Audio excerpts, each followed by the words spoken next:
kalau itu lebih banyak tindakannya, jadi saya lebih milih ke bidan.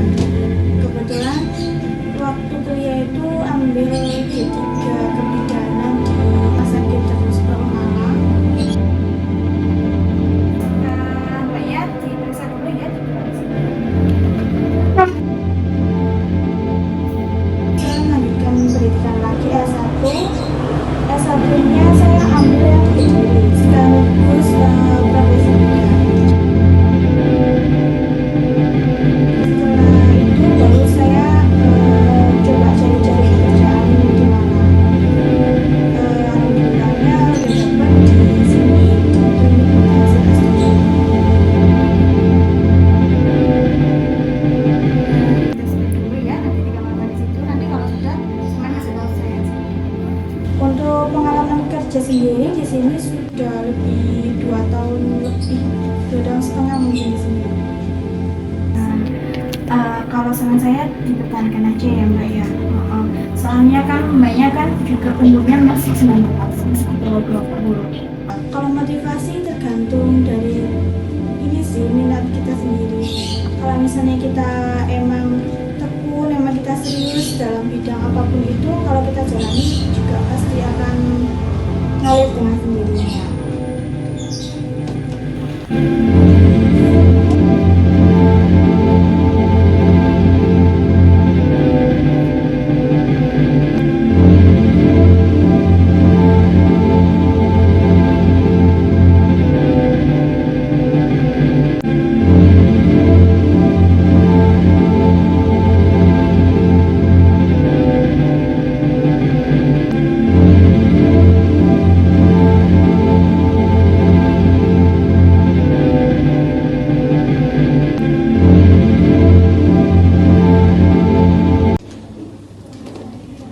Mbak Leni mau tanya, bagaimana tips untuk memberi informasi kepada masyarakat agar mudah dipahami dan apa saja media yang digunakan untuk penyuluhan pemberian informasi kepada masyarakat?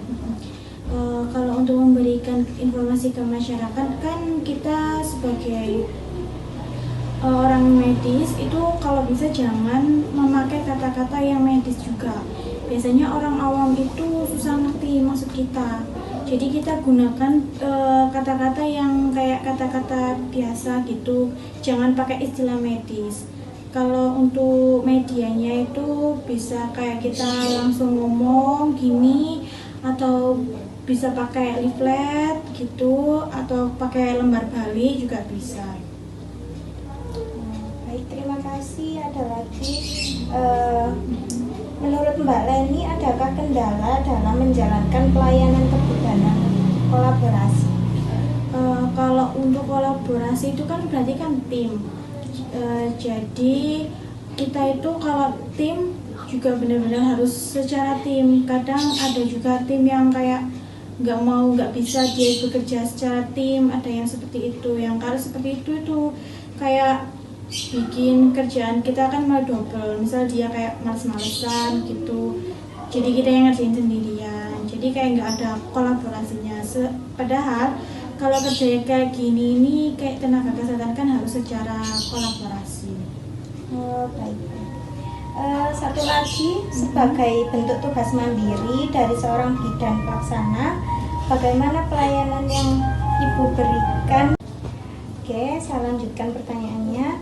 Sebagai bentuk tugas mandiri dari seorang bidan pelaksana, bagaimana pelayanan yang Mbak Leni berikan kepada anak remaja dan wanita pranikah? Untuk remaja biasanya itu kita berikan pendidikan yang kayak dia kan udah menginjak usia remaja ke dewasa, pasti banyak kayak tentang pergaulan, kayak seks bebas itu kan pasti mereka akan mencari tahu, terus bertanya-tanya, istilah kepo mereka itu kayak gimana sih lah. Kalau bisa kita itu berikan edukasi, apalagi kayak narkoba seperti itu, pasti mereka itu penasaran yang seperti itu. Kita kasih edukasi gimana sih harusnya yang kayak biar kita nggak terjerumus dalam hal seperti itu. Kemudian kalau untuk pendidikan pranikah sendiri itu berarti kan kita mengedukasi sebelum dia nikah. Nah, pendidikan pranikah itu sendiri nanti ada kayak kita melakukan cek-cek, kayak misalnya cek HB dia itu gimana, tensinya gimana, terus kayak apakah dia sudah benar-benar siap mempersiapkan diri untuk kehamilan atau enggak. Kan biasanya ada yang nggak dijelasin tentang pranikah, terus dia tiba-tiba hamil, kaget kayak kok gini gini gini gitu. Jadi kalau pendidikan pranikah itu kalau bisa kita harus benar-benar memberikan edukasi yang kayak gimana, apa yang harus kayak kita omongkan harusnya kayak gimana gimananya gitu. Oh begitu. Baik, terima kasih banyak Mbak Lani sudah mengikuti wawancara ini. Terima kasih. Kalau untuk pengalaman sendiri sebenarnya banyak ya, kan apalagi kerja di klinik yang basicnya cuma bidan. Klinik kan mencakup banyak, ada tindakan yang perawatan juga, jadi kayak macam-macam. Jadi yang sebelumnya bukan tugas kita, kayak tiba-tiba ada kayak rawat luka, ada orang kecelakaan atau apa, itu kan sebenarnya tugasnya perawat. Jadi kayak kita tahu dari situ, oh harus diginiin kayak gitu. Terus kalau untuk bidangnya sendiri sih ya yang basic bidang aja sih, kayak misal partes kayak gitu, nolong persalinan, itu kan udah kayak basicnya sendiri. Terus kayak mungkin ada kayak orang sakit, periksa sakit gitu, kayak lansia yang periksa gitu, kayak cek gula darah, kolesterol gitu kan, itu lebih ke basic perawat seperti itu. Jadi untuk pesan-pesan saya buat adik-adik yang terutama di bidang kesehatan juga, kalau bisa melakukan tindakan itu harus sesuai dengan hati nurani kita, harus benar-benar kita ikhlas nolong orang. Jangan karena kita nolong nanti orang memberikan imbalan sama kita seperti itu.